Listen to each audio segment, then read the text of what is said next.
kudune damkar iki. Lah iki kudune damkar, nek ora damkar ya ora iso no. Few moments later. Yeah,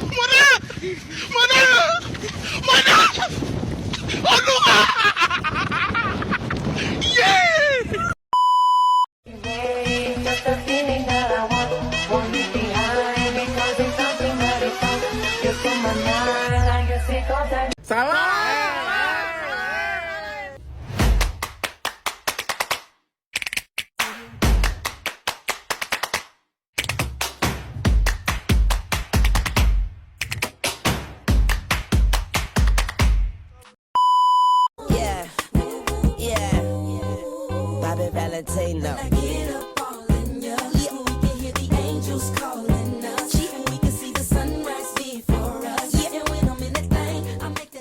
Assalamualaikum warahmatullahi wabarakatuh. Yang saya hormati Ibu Ani Handayani selaku guru mapel Bahasa Indonesia dan teman-teman saya kelas 12 yang saya sayangi dan insyaallah bisa dibanggakan. Innalhamdalillah nahmaduhu wa nasta'inuhu wa nastaghfiruh wa na'udzu billahi min syururi anfusina wa min sayyiati a'malina. May yahdihillahu fala mudilla lahu wa may yudlil fala hadiya lahu. Asyhadu an la ilaha illallah wa asyhadu anna Muhammadan abduhu wa rasuluh la nabiyya wa la rasula ba'da. Pertama-tama, marilah kita panjatkan puji syukur kehadirat Allah Subhanahu wa Ta'ala yang telah memberi kita rahmat sehat, rahmat sempat, sehingga kita dapat berinteraksi pada kesempatan kali ini. Yang kedua, sholawat serta salam tak lupa kita curahkan kepada junjungan kita Nabi Agung Muhammad Sallallahu Alaihi Wasallam yang telah membawa kita dari zaman jahiliyah menuju zaman Islamiyah seperti saat ini. Yang ketiga, di sini saya akan menyampaikan sedikit pidato singkat tentang pentingnya menjaga lingkungan dalam Islam. Islam merupakan agama yang menyuruh kita untuk peduli terhadap lingkungan. Tidak hanya peduli terhadap diri sendiri, tetapi dengan lingkungan sekitar juga. Yaitu dengan merawat, menjaga, dan melestarikan lingkungan kita. Allah mencintai hambanya yang menjaga kebersihan lingkungannya. Karena kebersihan lingkungan itu adalah sebagian dari iman. Sebagai manusia akan terjadi 3 buah interaksi, yaitu interaksi manusia dengan Tuhan, interaksi manusia dengan manusia, dan yang terakhir yaitu interaksi manusia dengan alam atau lingkungannya itu sendiri.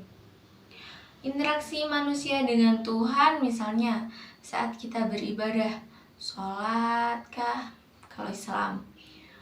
Hubungan dengan manusia lainnya misalnya berkomunikasi atau saling membantu. Misal membantu teman, kerabat, atau manusia yang lain. Kalau misal interaksi manusia dengan lingkungan, yaitu salah satunya contohnya ya. Bagaimana sih kita merawat, menjaga, dan melestarikan lingkungannya? Selain itu, beribadah kepada Allah dalam Al-Quran surat Al-Baqarah ayat 30 yang artinya, ingatlah ketika Tuhanmu berfirman kepada para malaikat, sesungguhnya aku hendak menjadikan seorang kafilah di muka bumi. Mereka berkata, mengapa engkau hendak menjadikan kafilah di bumi? Itu orang yang akan membuat kerusakan padanya dan menumpahkan darah, padahal kami senantiasa bertasbih dengan memuji engkau. Tuhan berfirman, sesungguhnya aku mengetahui apa yang kamu tidak ketahui. Quran Surat Al-Baqarah ayat 30. Dalam arti ayat di atas, manusia diciptakan Allah adalah sebagai kafilah di bumi. Sebagai kafilah, manusia bertugas untuk memanfaatkan, mengelola, dan memelihara lingkungan untuk kepentingan dan kesejahteraan semua makhluk. Islam mengajarkannya agar manusia selalu menjaga lingkungannya. Alam adalah tempat kita hidup, maka sudah sepatutnya kita berkewajiban untuk memelihara, merawat, serta memanfaatkannya dengan baik. Bumi sebagai tempat tinggal manusia dan semua makhluknya sudah dijadikan oleh Allah dengan segala rahmatnya. Sungai, gunung, laut, bukit, lembah, dan lain-lain diciptakan Allah adalah untuk dikelola dan dimanfaatkan dengan baik oleh manusia dan bukan untuk dirusak. Dalam Quran Surat Ar-Rum ayat 42 Allah menjelaskan bahwa larangan untuk membuat kerusakan di muka bumi, yang artinya telah nampak kerusakan di darat dan di laut, disebabkan karena perbuatan tangan manusia, supaya Allah merasakan kepada mereka sebagai dari perbuatan mereka, agar mereka kembali ke jalan yang benar. Quran Surat Ar-Rum ayat 42. Ada sebagian manusia yang serakah dan merusak alam demi kepentingan pribadi atau kelompoknya, tanpa mempertimbangkan dampak yang akan dihasilkan dengan mengeksploitasinya. Misalnya, hutan yang tadinya lebat, kemudian terjadi pembakaran liar untuk mengambil kayu-kayunya. Maka dampak yang akan terjadi adalah hutan tersebut akan menjadi gundul dan bisa menyebabkan longsor, banjir, dan dapat merugikan manusia itu sendiri dan makhluk lainnya.